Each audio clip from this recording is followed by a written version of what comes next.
Olá, pessoal, tudo bem com todos vocês? Nós estamos aqui com mais um episódio do seu podcast Na Diária ou na Empreita. Hoje é um episódio super especial, porque eu estou com um convidado aqui que eu tenho certeza que você gostaria de tomar um café com ele para tirar todas as suas dúvidas sobre obra. Bom, esse podcast ele é um oferecimento da Trindade Soluções Construtivas, patrocinadora oficial do programa, que produz as placas TSC, que são as placas termoacústicas, onde você consegue fazer obras muito mais rápido e com conforto térmico e acústico. Vamos ao nosso podcast, então? Vamos apresentar nosso convidado? Fernando, tudo jóia? Me fala um pouquinho sobre você, se apresenta pra gente. Tudo jóia, Daniele? Meu nome é Fernando, sou mestre de obra, empreiteiro, trabalho há 6 anos aqui dentro de Goiânia e tenho 15 anos como experiência como mestre de obra. Mas Nossa, muita coisa. Já atuo um bom tempo já na área da construção civil. Comecei com meu pai. Nossa, que show. Agora eu vou dizer uma coisa pra você. O programa ele tem 1 hora, um podcast. Eu tenho certeza que muita gente levaria um papo com você umas 3, 4 horas assim, ó, de leve, só tirando dúvida, porque é muita coisa que tem pra gente falar com você, viu? Se deixar, vai o dia todo. Fernando, vamos começar o seguinte. Você começou muito cedo, né? Você já tem 15 anos na construção civil. Então, vendo a sua trajetória para trás, o que você acha que foi o maior desafio na hora de construir, de aprender? Qual o maior desafio? O maior desafio é a pessoa realmente ter o interesse, né? Na hora de estar construindo. Realmente ficar interessado pela profissão. Você trabalho. fala isso dos ajudantes, né? Não, Dos falo assistentes. do módulo geral. É? Ajudante, pedreiro, Certo. engenheiro, arquiteto, tudo. A gente tem que gostar, né, do que faz. Perfeito, verdade. É verdade. Eu noto muito isso mesmo. Eu acho que em qualquer profissão, né, Fernando? Qualquer profissão. A gente Se tem que você não gostar dedicar, não fazer ela com amor, nada sai com que presta. Não, mas aí me fala, então, você ama ou não ama? Amo. Hoje eu amo. É? Antigamente eu não gostava. É mesmo? Não. Quando a gente está aprendendo, a gente odeia, né? A gente não É gosta. verdade, é A verdade. gente tem aquela certa dificuldade de aprender. Mas quando você começa a ter mais conhecimento dentro da área, aí você começa a dar mais valor a ela. Aí você Entendi. começa a aplicar mais amor ainda em tudo que vai fazer. É verdade, Fernando. E deixa eu te falar uma coisa. Quando a gente vai construir, quando alguém chega para fazer orçamento ou pensa em construir, a primeira pergunta que te faz, eu vou dizer aqui, eu acho que te perguntam. Se não for essa pergunta, eu quero que você me diga então qual é. É te perguntar assim, Fernando, quanto é que fica para eu construir essa casa aqui, ó, de 70 metros quadrados? É desse jeito que vem a pergunta, não é? Isso mesmo. Essa é a mais comum que a gente escuta, né? O cliente, quando procura a gente, ele procura algo que fica mais viável para ele. Porque quando a gente calcula o orçamento da obra, você acha que vai gastar X e ela gasta o dobro. Pronto, agora você tocou É sempre no isso. ponto crucial. Isso. E por que você acha que isso acontece? Porque a obra é muito imprevista. Uma coisa é você ter ela no papel e outra coisa é você tirar do papel, aplicar ela, executar ela lá no terreno. Certo. Então, sempre tem surpresas, né? Um terreno que não está favorável àquela estrutura, você pode ter algumas rachaduras, mesmo fazendo uma sondagem, né? O estudo de solo, mesmo assim ainda pode ocorrer isso. Ou complicações até mesmo com a equipe. É o mais comum também, você acaba tendo complicações com a equipe, com o pessoal. E aí eu fico na dúvida, você acha que se diminuísse o tempo de obra com tecnologias que diminuam o tempo de obra, você acha que isso seria um facilitador para você ter uma mão de obra mais eficiente? Porque você teria que reter essa mão de obra durante menos tempo. Então, é melhor você ter obras mais rápidas? Você acha? Sim, pelas contas e os cálculos, né, do pessoal que faz a parte financeira, é bem melhor. Mas sempre vai haver complicações. Quando você reduz o período da obra, né, no caso, você acaba aumentando um pouco o custo da obra em questão de mão de obra. Para quê? Você tem que elevar a mão de obra para diminuir o prazo. Se você diminuir a quantidade de mão de obra, você vai estender mais o prazo da obra. Então, ela acaba se tornando bem mais cara. Então, aí depende muito do que a pessoa vai fazer. Depende do que a tecnologia pessoa que vai fazer, aplicar, depende tudo. do financeiro do cliente também, quais as condições dele, para a gente poder estender essa obra da forma que ele quer. E como é que funciona para o cliente fazer orçamento quando ele vai conversar com o mestre de obra? Quais as informações que ele tem que ter para ter um orçamento bem redondinho?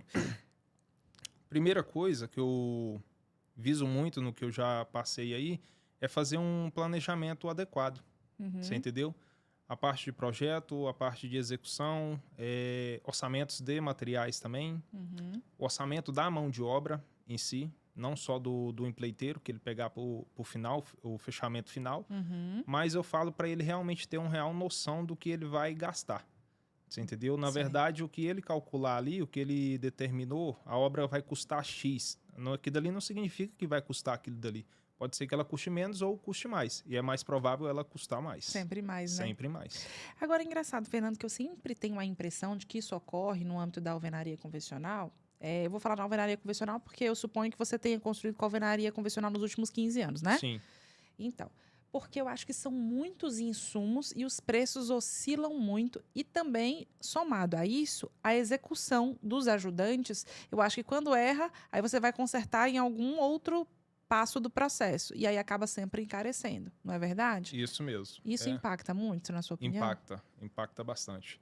Se você tem um material de boa qualidade, no caso a alvenaria, que você quer dizer, os tijolos, né, de cerâmica, você tem um rendimento melhor e uma parede bem mais bonita. E uma qualidade melhor do profissional. Certo. Um rendimento melhor dele.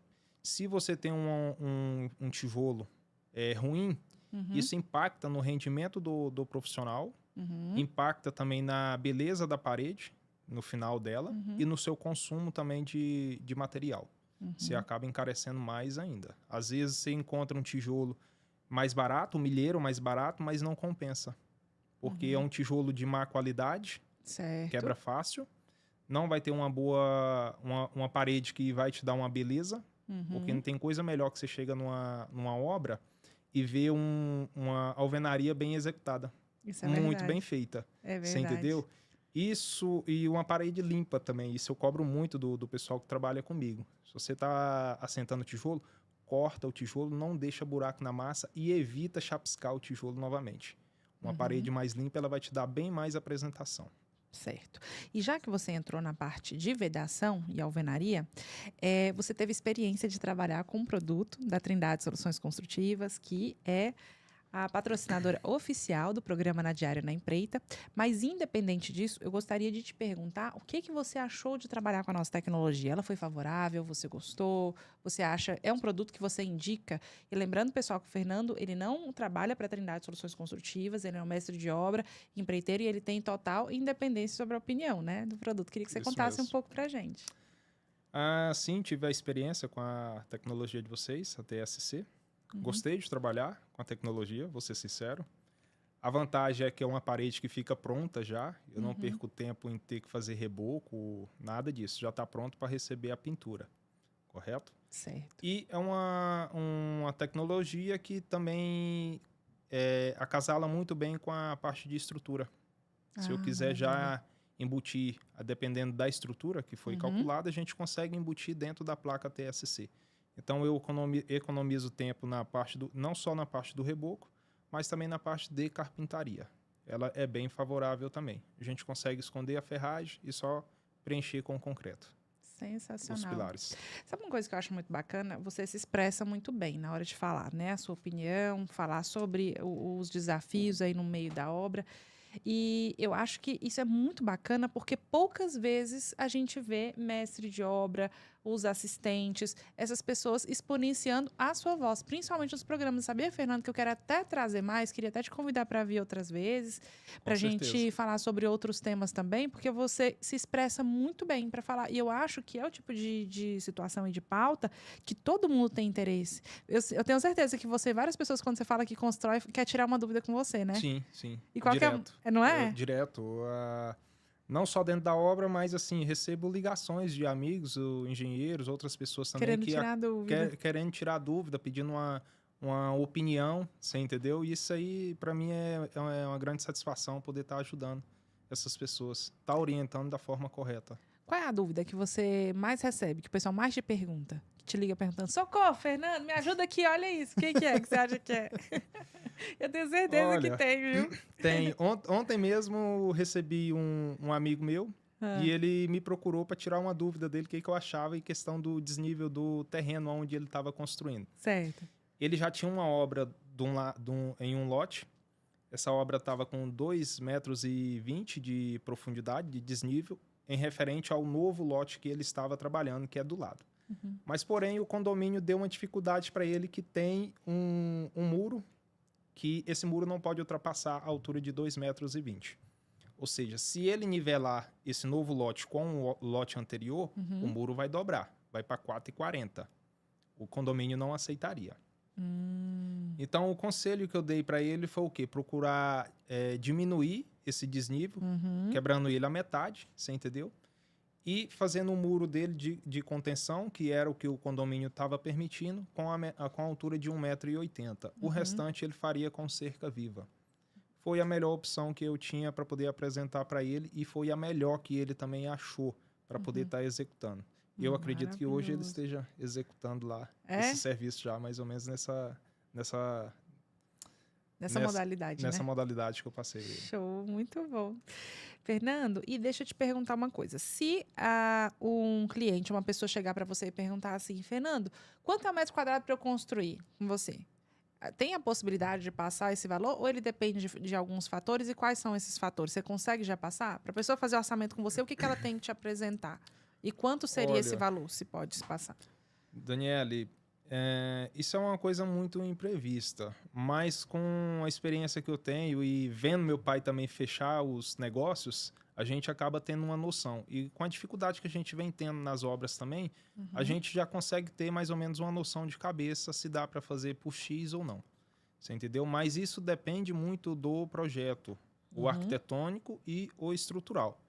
Se eu ver que é um projeto arquitetônico muito moderno, a fachada muito moderna, pergolado, aqueles trem, clarabóia, tudo, já é algo muito com dificuldade.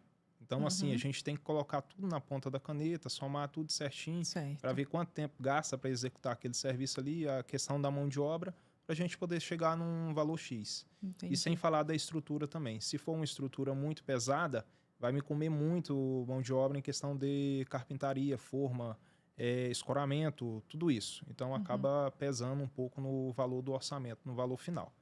Mas dependendo do projeto, eu só de olhar ele, o projeto arquitetônico, eu sei mais ou menos, tenho uma ideia do que pode ser gasto e eu consigo passar um orçamento, sim. Agora vocês veem, né, pessoal, a importância de um projeto. Porque quando você tem projeto, você consegue dimensionar e fazer orçamento da mão de obra, dos materiais. É um facilitador. Eu sei que para muita gente é difícil assimilar que o projeto é tão importante. Fala, não, vou construir sem projeto mesmo, porque eu já sei como é que vai fazer. Mas qual que é a vantagem de você ter um projeto? Assim como o Fernando está falando, vai facilitar na hora de você fazer orçamento de mão de obra. Você vai conseguir ter mais precisão na hora de orçar os materiais. Então, para tudo isso, facilita. Você consegue ter uma dimensão do gasto da sua obra e diminuir o risco de você ter imprevistos, né? Mas, ainda levando em consideração isso, eu não sei se você já ouviu também muita gente que fala assim, então, Fernando, eu tenho um terreno para construir, era uma chacrinha minha lá no interior do Cabral do Brecht. E aí lá todo mundo já construiu e construiu com radiezinho mesmo. Sim. E eu quero fazer a mesma coisa.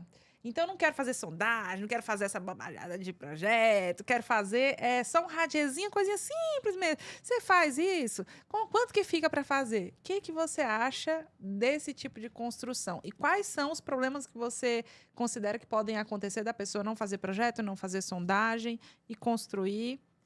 Você tocou num assunto aí que eu tô passando por isso, vou ser sincero. Mês passado, uma cliente me procurou. Ela tá querendo construir aqui em Santo Antônio, no condomínio Floresta, Verde Floresta, algo assim, não lembro. Mas ela não queria fazer o projeto estrutural. É querendo ou não, uma edificação pequena, né? Um projetinho muito pequeno, 160 metros quadrados. Se for para mim fazer, eu consigo fazer, né? Mas, assim, o ideal seria realmente procurar um engenheiro, né? Porque ela já tinha o arquitetônico, na verdade. Seria o ideal procurar um engenheiro para fazer um cálculo estrutural. Inclusive, indiquei um para ela, né? Fernando, isso aqui ficou um absurdo, quase o valor da obra, não é? Isso aí acontece muito. Aí, inclusive, ela me perguntou o que eu achava, se a gente trabalharia com estacas ou radier.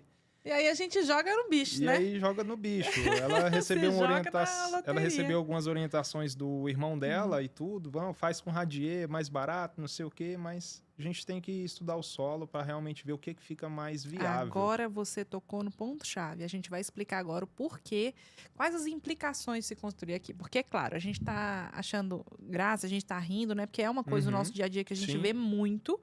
Mas agora vamos falar das implicações disso na obra. O que é o processo de sondagem, pessoal? A sondagem são perfurações que vai se fazer com um maquinário específico, onde vai identificar a distância que você tem ali de lençóis freáticos, a tipagem de rocha que tem ali, a distância que você tem dessas rochas, né, e a gramatura delas, porque assim você consegue saber a densidade do solo e o tipo de fundação que você vai fazer. Se vai ser um radier, se vai ser por estaca, se vai ser dentro de outra modalidade e a estrutura de robustez que você vai precisar nessa fundação, né? Agora, pensem comigo. Por que a gente faz uma fundação? Para que a estrutura da obra ela fique ali estável, Isso. né? E você more nessa casa e ela não seja uma casa dos 3 porquinhos. Que ela cai com vento, que cai com chuva, que cai com sopro, tarará. Não é verdade? Isso mesmo. Engraçado, muita gente acha que parede pode cair porque é de isopor, mas não. Cai por conta disso aqui que a gente está conversando. Isso mesmo, por conta né? da fundação Por conta de fundação mal feita e mal executada. E vamos lá. Qual que é a implicação de você fazer uma fundação radier em um solo que não teve sondagem? Você fala, meu vizinho ali, ele construiu com radier, não tem problema. Esse aqui fez com radier, também não teve problema. Porque quando você faz algo não dimensionado, a obra ela vai se movimentar. Existe um movimento natural da obra que é chamado de recalque de acomodação, onde a obra, o peso dela, a estrutura, ela vai se acomodar ali, naquele local onde ela está construída, e esse movimento ele é natural e ele não vai causar patologias danosas para a sua obra, porque ele já é dimensionado no âmbito do projeto de cálculo de estrutura. Agora, se você não fez sondagem, se não calculou a carga apropriada para aquela fundação, o que vai acontecer, Fernando? Ela vai, se desestabilizar. Desestabilizar, exatamente isso. E com esse movimento é que vai surgir o quê, pessoal? Trincas, rachaduras. E aí pode se tornar até um problema patológico da obra, que é realmente um pouco mais sério, né? Agora, quando se faz dessa maneira, surgiu lá a trinca nessas obras, tem como arrumar, Fernando? Voltando ao ponto inicial sobre a sondagem.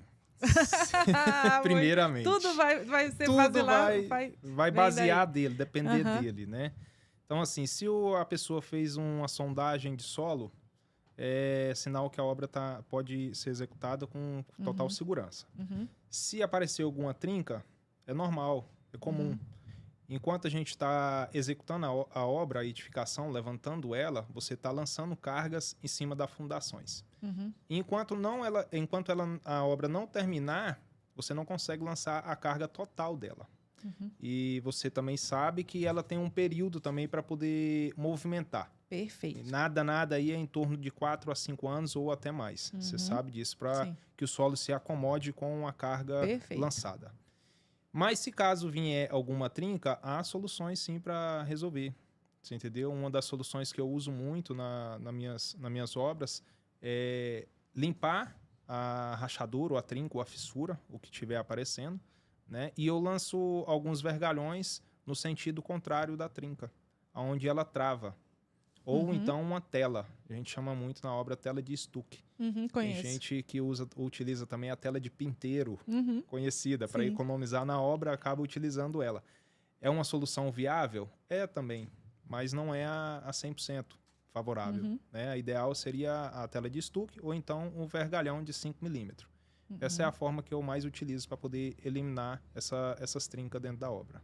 Perfeito. E já que a gente entrou nessa parte de patologia de trincas e fissuras, eu vou aproveitar para elucidar um pouco para o pessoal que está assistindo a gente sobre a utilização das placas. Porque uma dúvida que o pessoal tem muito é falar assim, Daniele, agora o uso dessas placas TSC, que são as placas fabricadas pela Trindade Soluções Construtivas para fazer paredes. A gente não pode ter muito problema com trinca e com fissura, porque eles acham que o problema de trinca e fissura tem a ver com a alvenaria. Alvenaria, né? Isso. Isso eu vou dizer para vocês, pessoal, que é uma incidência de 30%, de 25% a 30% que isso tem a ver com a vedação. E não necessariamente tem. Tem a ver, como a gente explicou para vocês, mais com a fundação, com a estrutura de fundação e movimentação, do que com a vedação. Porém, o que acontece? Com as placas, vocês não têm esses problemas de trincas e fissuras, porque duas coisas auxiliam a você ter uma parede mais resistente e mais segura do que a parede de alvenaria convencional, que é a tecnologia aplicada a ela, as proteções mecânicas, os polímeros de carbono, o processo de assentamento, que só tem que ter aquele cuidado de ter os 8 milímetros, mínimo de 8 milímetros de distância entre uma placa e outra na hora de fazer o assentamento, e você consegue fazer isso com os vergalhões de 8 milímetros, usando-os como espaçadores, porque essa distância ela vai ser muito importante. Quando as placas elas se movimentarem com o movimento natural de recalque da obra, as fissuras que tiverem que acontecer, elas vão acontecer entre a massa AC3, que é a de calafetação dessas juntas, e a massa de assentamento que está por dentro. Então, elas não vêm para a frente da parede e não causam patologias que elas podem ser danosas para a sua obra. Então, é por isso que é interessante a gente explicar para vocês, porque muita gente tem essa dúvida, né? Sim. E já puxando esse gancho para uma pergunta que eu quero fazer para você, é o seguinte, eu sei que muita gente tem trauma de uma coisa chamada reforma. Ixi. Inclusive empreiteiros, né? Porque se o cliente chegar para você, ele quer fazer uma obra do zero, quer construir, o outro quer fazer uma reforma, para qual você dá preferência e por quê? Dá trabalho para mexer com reforma? Eu dou a preferência para uma obra do zero. Porque ali eu sei o que eu preciso fazer e sei o que eu estou fazendo. Uhum. A reforma ela é muito imprevista, né? Você está pegando uma reforma, você está entrando em uma casa que você não sabe com o que está lidando. Você não sabe como é que foi feita aquela fundação, você não sabe como é que foi levantado aqueles pilares, você não sabe qual foi o traço utilizado para um bom concreto naqueles pilares. Então, tudo isso leva em consideração, sim. E sem falar que você acaba tendo imprevistos na própria mão de obra, na execução da reforma também. Você acha que é uma coisa e acaba aparecendo outra, você entendeu? Às vezes você chega lá e tem uma visão, não, aqui vai ser tranquilo, vamos só descascar a pintura aqui, emassar e mandar tinta para cima. Aí você acha que a estrutura tá de um jeito, na hora que você vai fazer o orçamento, na hora de que abre a parede para fazer alguma coisa, você fala, meu Deus do céu, olha como é que tá isso aqui. Aí você tá tendo problema de infiltração, às vezes você encontra um aço que tá tendo oxidação, tudo isso leva em conta. Aí tem que trocar tudo. Aí tem que trocar tudo. Aí se você apresenta isso para o cliente toma um susto. Você sabe que eu tinha um hobby, quando mais nova, que era programar, fazer programação para sistemas simples. E aí, a linguagem da época que eu programava, a mais popular era HTML, né? E aí, o que acontecia? Quando você faz linguagem de programação, você faz um programa, é como se você tivesse quase que uma identidade daquele sistema. E aí, se você passa para um outro programador e fala, olha, arruma esse sistema aqui para mim, porque ele está dando um bugzinho ali, e aí a gente vai remexer naquela programação, você fala, meu Deus, é como se uma pessoa tivesse feito a casa, isso. E aí eu vou lá e eu falo, nossa, mas esse código aqui eu prefiro pegar e programar tudo do zero, porque é todo cheio de detalhes que quando você arruma uma coisa, estraga outra. Então, eu acho que para a obra é praticamente a mesma coisa de você programar um sistema, né? É a mesma você coisa. Faz com aquela linguagem, por mais simples que você faça dentro de uma modelagem, quando outra pessoa tem que mexer, quando você abre, é que você consegue ter a dimensão real do que está ali dentro. Isso mesmo. E aí você citou uma coisa importante, que é o seguinte, você fez um primeiro orçamento de reforma para um cliente, aí vem um BO grande, hein? Segura essa peteca aí, Fernando. Você faz um primeiro orçamento, Jéssica, né, Jéssica? Fala, ô, Fernando, faz um orçamento da reforma aqui para mim. Ele te passou lá o valor X. Aí, Fernando vai lá, abre uma parede, abre outra e falou assim, deixa eu te falar uma coisa, Jéssica.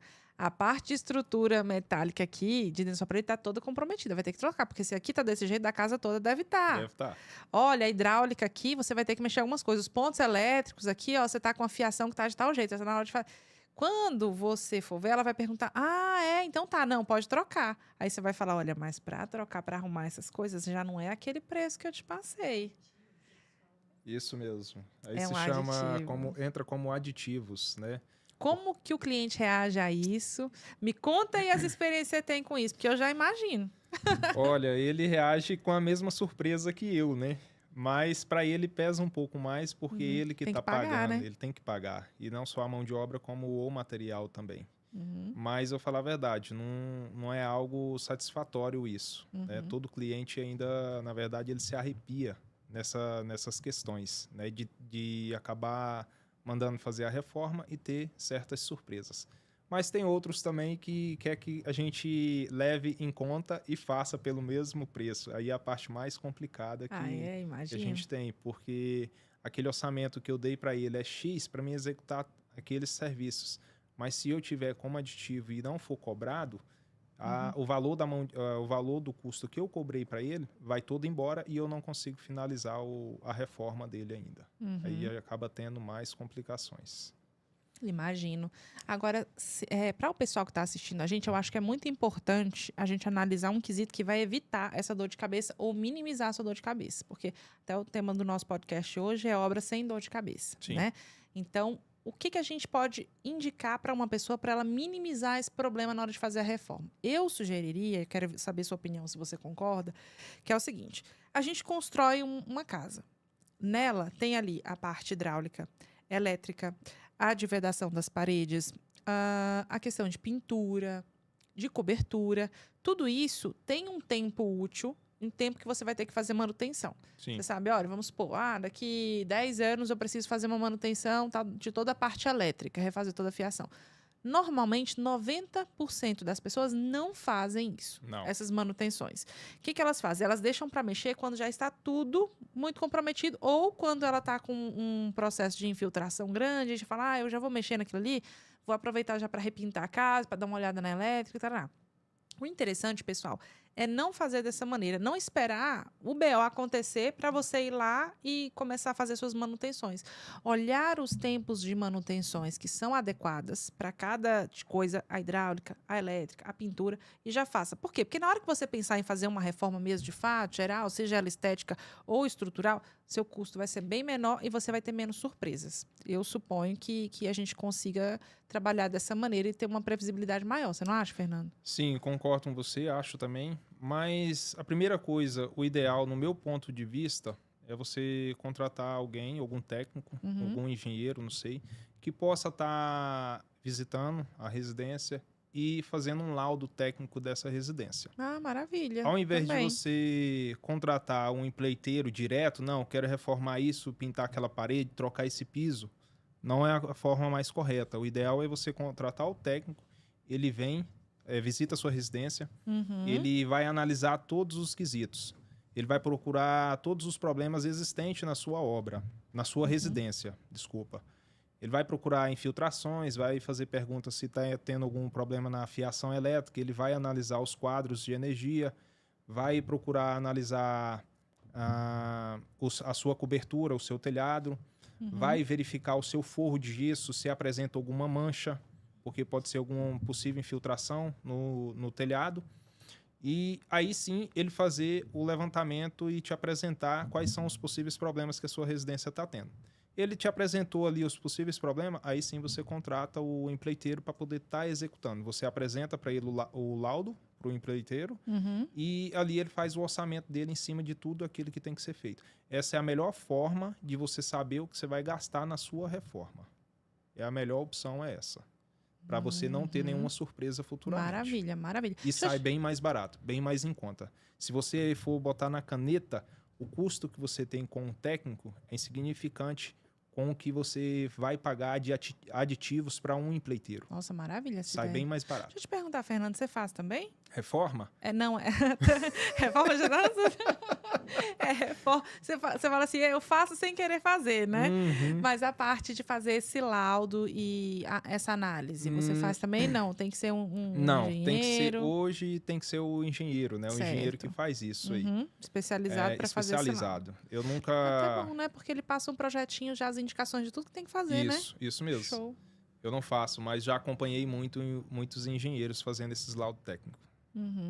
Olha, eu quero deixar uma pergunta para você que está assistindo aí a gente. Se você já teve dor de cabeça com obra ou conhece alguém que teve uma dor de cabeça, conta aqui pra gente, porque a gente quer fazer um arcabouço, um compilado para juntar essas dores de cabeça e fazer um episódio só sobre isso. Agora, você pensa tanta coisa que vai vir. Vamos fazer o seguinte... Mande aí pra gente, coloca aí nos comentários qual foi o desafio, um BO que você teve na obra ou que você conhece de alguém que teve e coloca que nós vamos fazer um episódio especial só com o que vocês colocarem aqui. Aí vai vir coisa que você já arrepiar, né? Vai vir bastante coisa, pode ter certeza. Deixa eu te falar, Fernando, quais as etapas de obra que você executa?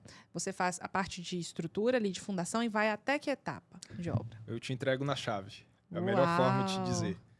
Mas, assim, a fase que eu mais gosto é a parte cinza, que a gente chama hoje, que é a parte de estrutura para poder entregar com o reboco. Né? No máximo, aí, um assentamento de piso. Eu gosto, amo. Pintura sei fazer, mas odeio. Não gosto de pintura. É Nossa, mesmo? não, Por quê? não sei. Aquilo me dá uma agonia, uma gastura, aquele pó Nossa, é a parte de que eu mais giz. gosto de ver na obra. Não gosto. A hora É? da maquiagem da obra, mas eu não gosto. De acabamentos. Não, eu já gosto mais de ver a estrutura sendo levantada. Ali eu consigo enxergar que a obra está andando. Quando você chega na parte de acabamento, a obra dá aquela freada. Ela breca de uma vez. Mas você sabe por quê, né? Sim, sei Ó. porque Não sei se dá pra vocês verem daí. Ó, é isso é aqui, o ó. custo, é o custo. Porque é caro. Fernando, caro. eu tava vendo a diferença, por exemplo, de uma torneira simples para uma cozinha e uma torneira mais requintada, de comando, alta, cheia de trelelê. O céu é o limite. É o Você limite. tem uma torneira que você consegue achar ali, ó, R$300 e você tem lá a torneira de R$12.000. Isso mesmo. E aí você fala assim, não deveria ser tão difícil assim, porque claro que a pessoa vai querer colocar lá uma mais barata, então tá sem dinheiro. Só que o problema é que quando chega na fase de acabamento, já gastou tudo numa estrutura. Uma estrutura.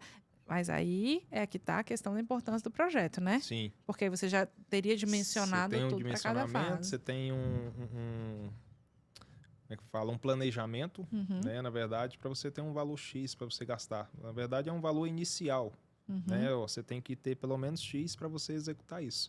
Mas esse valor pode se estender mais. Entendi. Então, assim, hoje você falou a questão de uma torneira de R$300, a outra de 3.000, não sei 12, eu vi uma torneira de R$12.000 eu também já em vi. São Paulo. Eu fui Já passei por isso, já vi. Dá até medo de instalar uma torneira dessa.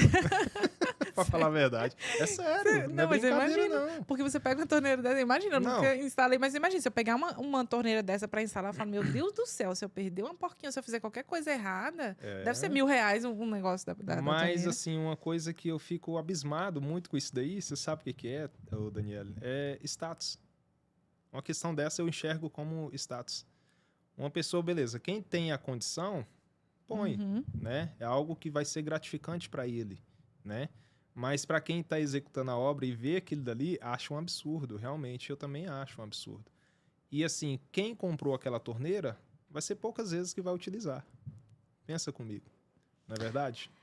Eu vou dizer para você, existem obras e obras. Sim. E aí a gente pensa, o cliente que ele quer uma obra de alto padrão, dimensionou, fez o projeto, ele pode até usar pouco, mas ele quer ter a realização de que ele investiu e está ali do jeito que ele quer. Sim. Sabe?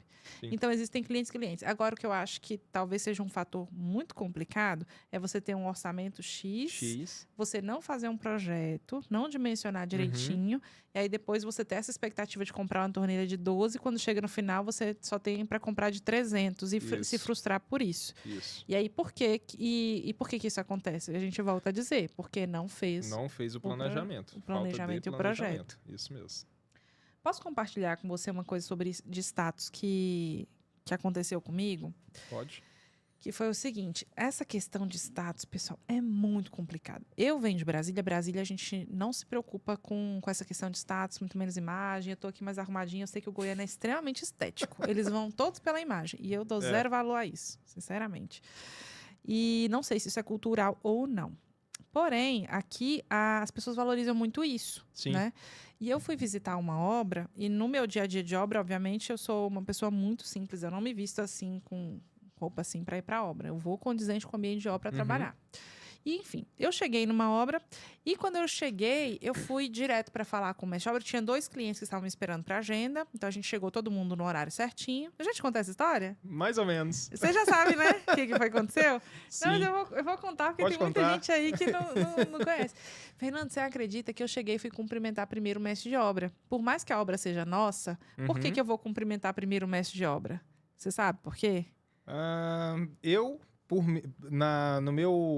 Na minha pessoa, cumprimento por questão de respeito. Exato.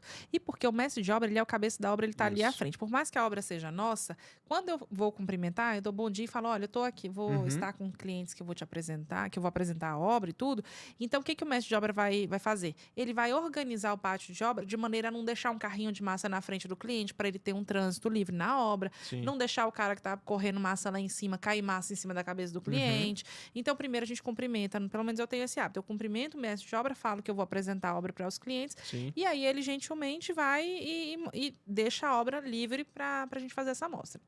E aí nesse dia eu cheguei, falei com o mestre de obra, oi meu amigo, tudo bem, como é que você tá? Ele, joia, e aí eu falei, você me dá licença para mostrar para os clientes? Ele, claro, a obra da senhora, imagina. Eu falei, Fica à não, vontade. fica à vontade.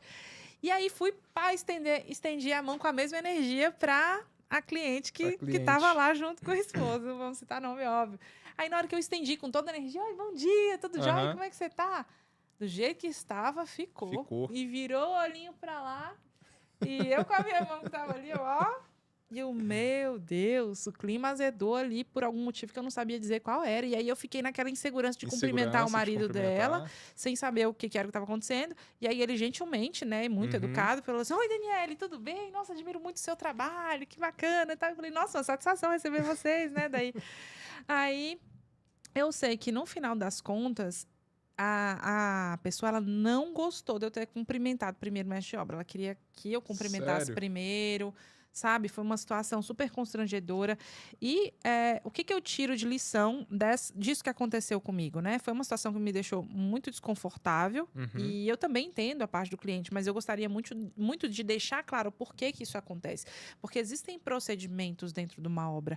A gente, quando pensa em educação e cortesia, a gente não tem que pensar em educação e cortesia como se fosse um favor. Isso é uma obrigação. Isso mesmo. Porque isso favorece a todos dentro do ambiente. Isso e mesmo. O fato da gente cumprimentar primeiro quem está no operacional lá na frente da obra, isso não é só um gesto de educação. Aquilo ali tem uma motivação de ser.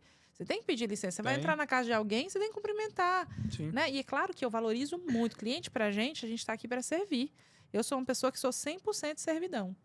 Né? Então, não tem hora, não tem jeito. Eu estou aqui para servi-los. Mas eu estou para servir a todos, erga omnes. Não é só uma pessoa específica. Então, eu estou também para atender os pedreiros, que, de certa forma, são os meus clientes. Eu tenho que atendê-los, saber quais são as aflições deles, se eles têm inseguranças, para a gente poder auxiliar isso junto à tecnologia.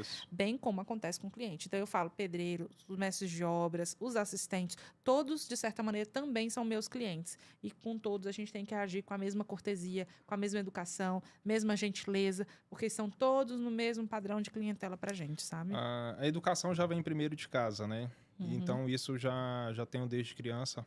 Minha mãe que me ensinou, meu pai também, na verdade. Mas minha mãe sempre bateu mais na tecla nessas questões.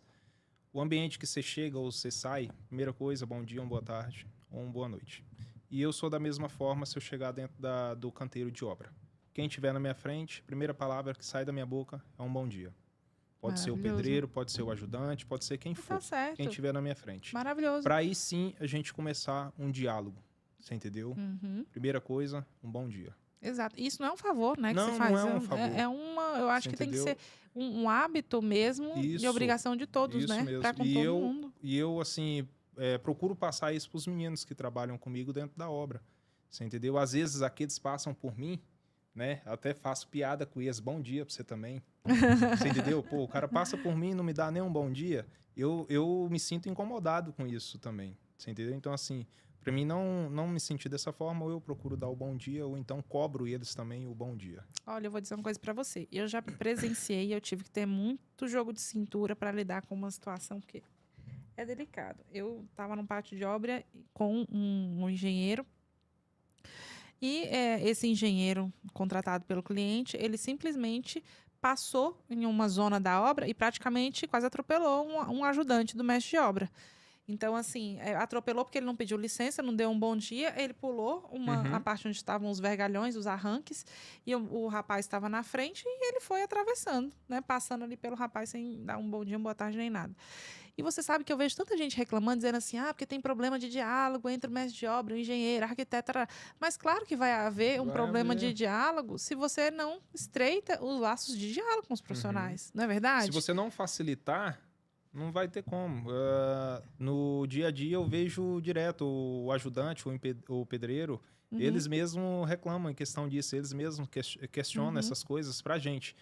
Para um engenheiro, é mais difícil eles questionar, mas para o mestre de obra que já está mais próximo deles, eles vão questionar.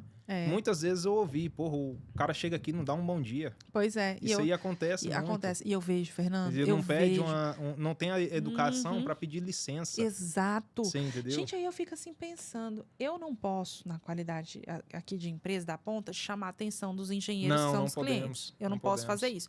Mas aí, no caso, por exemplo, esse que aconteceu comigo, o que eu fiz? Eu vi que aconteceu a cena, aí eu fui lá com o rapaz que ele estava trazendo a massa. Falei, bom dia, amigo, tudo bem? Qual é seu nome? Ele, é fulano, tá? Eu falei, bacana. Eu falei assim, fulano, deixa eu te perguntar, vamos aqui com a gente, que eu queria saber sua opinião sobre o que você está achando ali da tecnologia que a gente está implementando, que no caso era a minha, né? Então, a gente estava com o engenheiro do cliente, aconteceu essa cena, e esse assistente no mestre de obra que estava lá, que também era contratado do cliente. Falei, vamos ali, queria saber sua opinião. Ele, não, mas eu não sou mestre de obra, não. O mestre de obra é aquele lá, eu tô só passando a massa. Eu falei, não, mas eu quero saber a sua mesmo, vem cá. Aí a gente foi, junto com o engenheiro, eu trouxe ele junto com o engenheiro, a engenheira ficou assim, eu falei assim, olha, isso aqui é o fulano de tal. Apresentei para ele o assistente e perguntei para o assistente, falei assim, qual o traço da massa que você está usando? Aí ele falou assim, é esse, tá certo? Eu falei, tá certo, é isso mesmo, porque a massa que você vai fazer é a mesma que você já está habituada para trabalhar com alvenaria convencional. Aí falei com o engenheiro, tá vendo? Olha, a massa está usando, não precisa de nenhum aditivo, tá? Então, peguei o auxílio do assistente para explicar para o engenheiro, e eu percebi que ele ficou meio assim. Meio constrangido. Mas eu acho que meia palavra basta. Então, eu acho que através do exemplo, eu quis mostrar para ele, eu falei, alguma coisa, porque eu não tinha autoridade sobre ninguém, obviamente, para corrigir. Sim. Mas eu quis mostrar, olha, esse profissional aqui, ele é importante. A voz de todos dentro da obra é importante. Então, você não precisa dialogar, porque às vezes até com mais de obra acontece esse desrespeito, né? Acontece. Mas com os assistentes também. Traz o cara para conversar. Pergunta, oi, amigo, tudo bem? Qual traço que você está usando? Qual cimento vocês estão usando? Olha, tá dando certo? Areia, média, grossa, fino? Como é que tá o negócio, sabe? Você tem que estreitar esse diálogo para que a coisa funcione. É a melhor coisa que se faça, na verdade. Enquanto você tiver a equipe ali do seu lado, você, como é que fala, criar um vínculo com essa equipe, você vai ter total confiança deles. Você entendeu? Então, assim, eles vão ter mais liberdade para conversar com você. Tem muita situação que eu pego nas obras, ajudante ou pedreiro, eles têm medo de chegar no engenheiro, você entendeu? Tem medo de chegar no engenheira, principalmente, né? Por ser mulher dentro do canteiro de obra. Por que você acha que isso acontece? Eles ficam com vergonha, Daniela. É mesmo? Eles ficam com vergonha, meio constrangido, né? Eles não... E assim, a mulher, querendo ou não são todas que dá espaço ainda, né? Porque tem aquela visão assim, porra, o cara vai dar em cima de mim. Isso aí acontece muito no canteiro de obra. Mas tem outras engenheiras que eu já trabalhei que não tem já essa visão. Ela já é mais liberal, você entendeu? Gosta de conversar bastante com os peão. Já vi engenheira, técnica de segurança, sentar numa mesa de dominó para jogar dominó com o pessoal. Olha ali só. eles se sentem tranquilos. Eles se sentem onde já estão, em casa. E querendo ou não, é sua segunda casa o seu trabalho. E aí eles ficam à vontade para perguntar, Eles dar uma ficam à vontade sugestão, pra né? perguntar, para dar uma sugestão, para conversar do que seja. Você entendeu? Então, assim, se o seu superior te der essa liberdade, tenho certeza que o vínculo dentro da obra vai ser bem melhor. Interessante, Fernanda. Então, agora vai ficar uma pergunta que eu nem estou preparada para ela, porque agora que você citou, que me veio à cabeça. Quando eu cheguei na obra para fazer o treinamento junto com a nossa engenharia da Trindade, com a tecnologia, então, obviamente, eu vou junto, né, com a equipe. Qual foi a sua percepção, então, quando cheguei? Você se sentiu intimidado? Como é que foi essa experiência? O que você achou? Não, pelo contrário. Fala a verdade, É Fernanda. sério. Não me senti intimidado. Sério mesmo. Isso é importante pra gente saber, sabia? Sim, esse feedback. O pessoal, os pedreiros, ajudante, encarregado, alguns ficam intimidados. Outros mestres de obra também ficam intimidados. Eu já não senti intimidado. Por quê? Porque eu estava curioso em conhecer o seu sistema.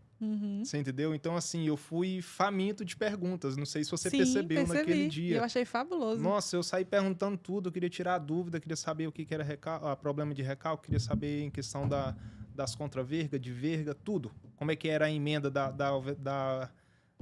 do seu sistema com a estrutura. Então, assim, eu fui faminto de pergunta. Então, por isso eu não me senti intimidado. Que bacana. Porque eu tinha um interesse, uma curiosidade de saber como é que era. E ficou satisfeito? Fiquei demais. Ai, que demais. maravilha. Isso que é importante pra gente, de verdade. Satisfeito. Fernando, olha, uma coisa que eu já vi acontecer, eu quero saber se já aconteceu com você e o que você acha disso. que é o seguinte.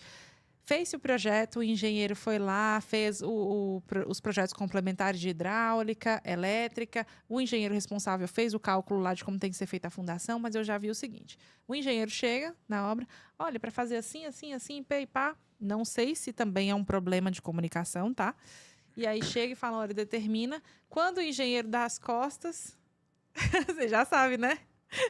Faz tudo ao contrário. Ah, esse engenheiro não sabe de Sabe nada, nada, não. Você isso. acabou de sair da faculdade ontem, não sabe nem trocar, mal tá trocando as fraldas, já que eu já tô aqui, meu filho, né? Tá vindo com a farinha, já tô aí com a pamonha pronta. E aí ele fala, não precisa disso tudo não, senhor dono da obra. Esse seu engenheiro calculou aqui para fazer uma sapata, olha a dimensão disso aqui. O senhor não precisa gastar tudo isso não? Eu tô na obra aqui ó, há 20 e tantos anos e deixa eu te dizer, pode comprar só isso, isso e isso que a gente vai fazer a fundação assim. O dono da obra fica todo satisfeito, porque gasta menos. Vai gastar menos. Vai gastar menos, mas qual o impacto disso? Já aconteceu? Você já viu isso? O que você acha dessa situação? Já presenciei, já executei esse tipo de coisa também. Todo mundo passa por isso, não tem como, né? O cliente, como é que fala? Ele quer ouvir aquilo que é favorável para ele, querendo ou não. Mas já passei por essa situação, sim, de pegar um engenheiro, às vezes ele fala uma coisa e eu vejo assim, sabe, mas realmente coisa que não tinha noção, que ele queria que eu executasse. Então, a gente fica naquela dúvida, e quando a gente está na dúvida, a gente tem que perguntar. Exatamente. Tem que correr atrás.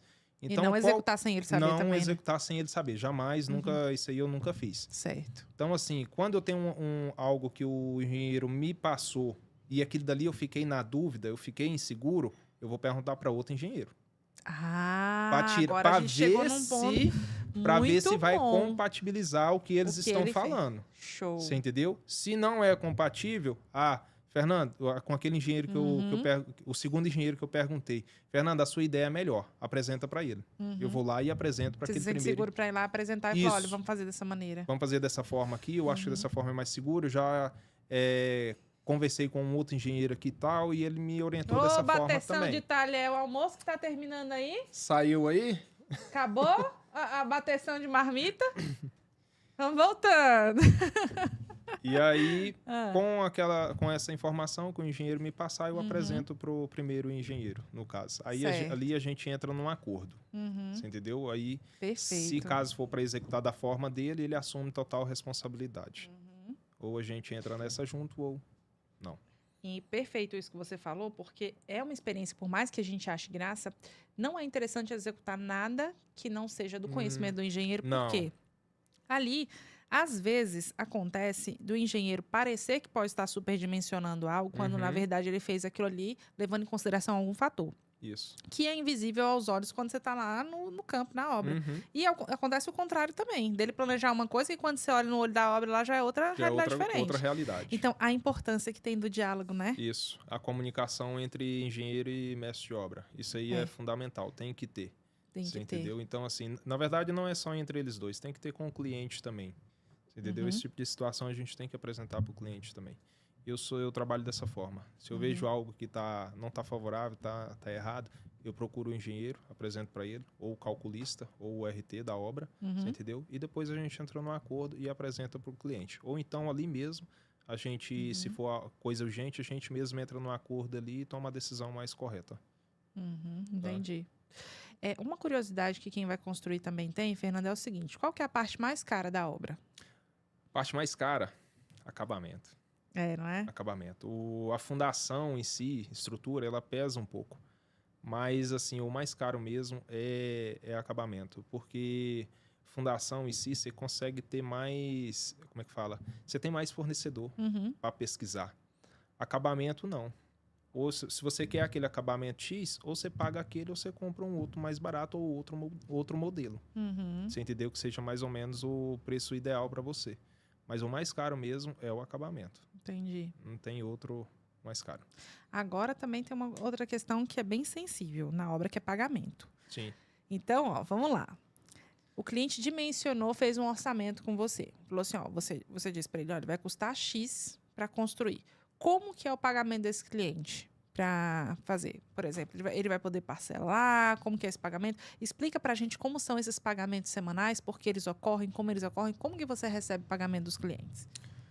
Os pagamentos que eu recebo dos clientes geralmente são quinzenal, né? Uhum. Na verdade, eu entro em acordo com a equipe primeiro. Primeira coisa é a equipe. Uhum. Então, você tem que se organizar com eles. Vocês querem receber pagamento semana ou quinzena? Uhum. Mas aí tem dois fatores diferentes. Se você recebe semana, você tem que dar um jeito de apresentar mais serviço do que quinzena. Uhum. Porque o período é menor.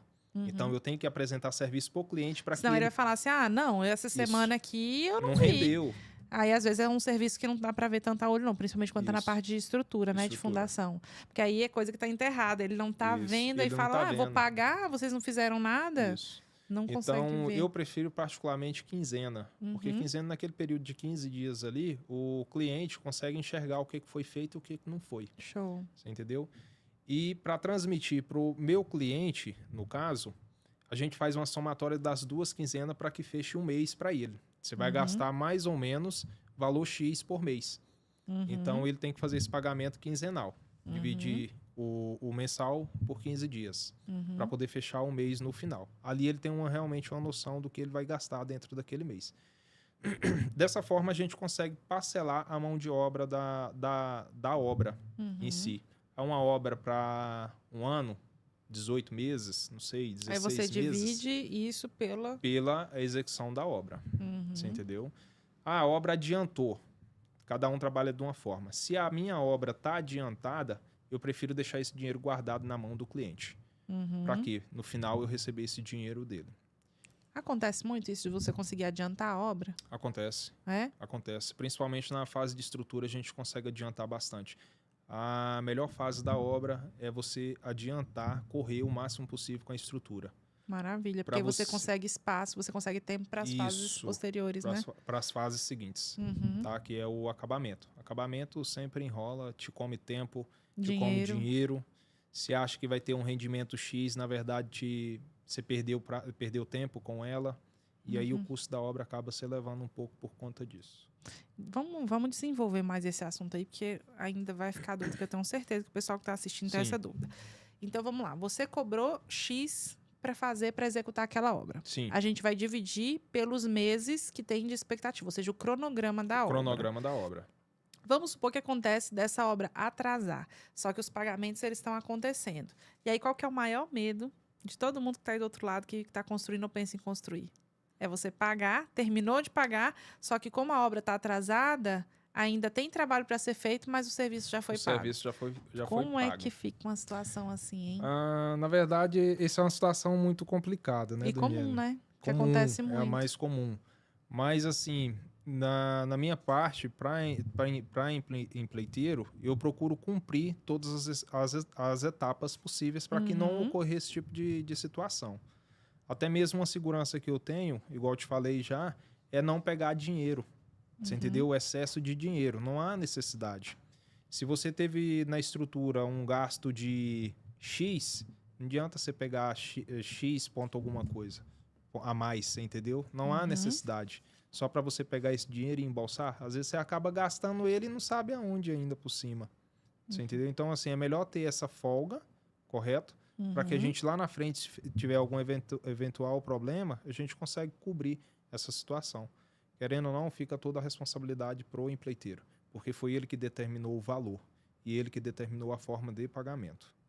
Eu vou dizer uma coisa para você, é tão importante a gente escolher bem Isso. o seu mestre de obra, o seu empreiteiro, porque é uma relação também de confiança. Por mais que você tenha um contrato, que aí é importante você ter um contrato com os clientes, né? É uma relação também de confiança, porque se acontece um atraso desse no nome da obra, que pode acontecer aí por inúmeros fatores, para quem já está aí há muitos anos trabalhando com outras tecnologias, é o que mais acontece. Vai chegar nessa fase em que você pagou tudo, ainda tem trabalho para fazer e fica aquela insegurança. Pô, agora eu paguei tudo e eles pegaram outras obras e foram embora. Foram embora. Isso aí acontece demais da conta. Acontece. Inclusive, eu estou numa obra hoje que isso daí aconteceu com duas empreiteiras anteriores com a cliente. A cliente hoje está insatisfeita. Peguei ela numa situação ruim ainda por cima, porque ela já está estressada com a obra. Então, eu acabei conversando com ela e pedindo ela um pouquinho pelo menos um pouquinho de confiança. Eu entenderia a frustração, eu entendi a frustração dela, né? O estresse dela também, justamente pelos outros empreiteiros. Mas eu pedi ela esse pouquinho de confiança para que a gente possa alinhar as coisas e trabalhar tranquilo. Porque não tem nada pior também você trabalhar dentro da obra com um empreiteiro ou uma equipe que esteja insatisfeita. Exatamente. Entendeu? O serviço não rende. E isso de acertar cronograma é muito importante, né, Fernando? Porque eu imagino para os construtores, para os empreiteiros, mestres de obra, para você também é ruim quando não atinge o cronograma. Sim. Porque tem clientes que estão esperando pela sua mão de obra. Sim. Então, chegou naquele período e aí você não terminou, como é que você faz? Você já tem um outro que está te esperando para construir e você não terminou daqui. Tem muitos que eles fazem? Eles largam esse aqui mesmo, que é mais um motivo para deixar esse que atrasou a obra. Então, ele já recebeu desse cliente, o cronograma dele aqui já estourou, eu vou para outro que está começando, que eu vou continuar recebendo.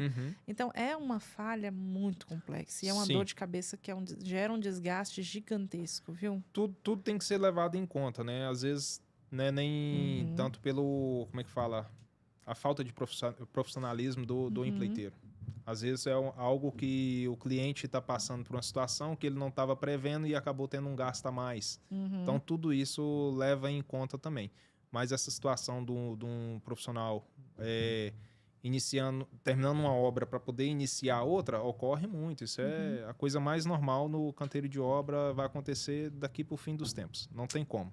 Aí eu tenho uma boa notícia para você, né?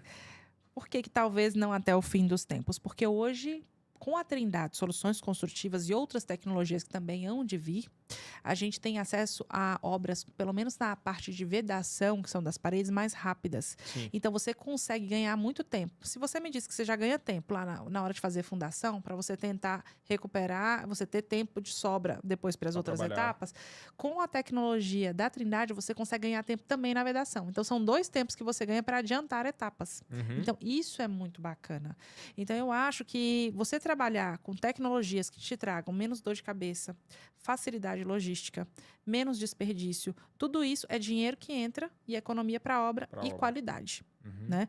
Então, eu fico muito feliz da gente poder contribuir com a nossa tecnologia de modo a fazer com que o cronograma ele chegue dentro do prazo.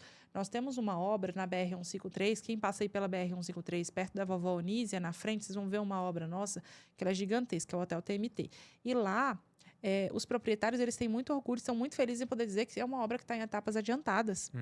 E óbvio que por vários fatores de organização, também tem que dar crédito aos projetistas, aos arquitetos, ao Tomás, a toda a equipe que está ali, o Bruno, mestre de obras, todos eles, mas o produto também os próprios donos reconhecem. Então, é uma conjuntura de coisas que fazem com que eles estejam com todas as etapas adiantadas. Equipe, obviamente, projeto bem estruturado, a tecnologia que eles escolheram, que foi a nossa, que faz com que você pule várias etapas, como a de chapisco, embolso, reboco. Você não tem desperdício. Então, é dinheiro que está entrando para o bolso dele para ele poder investir lá em acabamento. Isso mesmo. São obras mais inteligentes. E aí, a última pergunta que eu quero te fazer, Fernando. Chegamos ao fim. Foi doloroso? Foi difícil? Não, tá tranquilo. Eu quero saber de você se existe diferença na mão de obra quando para casa moderna e para casa tradicional rústica, aquela que tem o telhado com 2 águas e tudo mais. Existe diferença da mão de obra para construir uma casa moderna, estilo moderno, e para mais tradicional? Existe. Existe. Eu falo por experiência própria. Já Qual trabalhei... é mais cara? Hã? Qual é mais cara? Moderna? A moderna. A moderna. Eu, particularmente, eu acho a moderna. Por quê?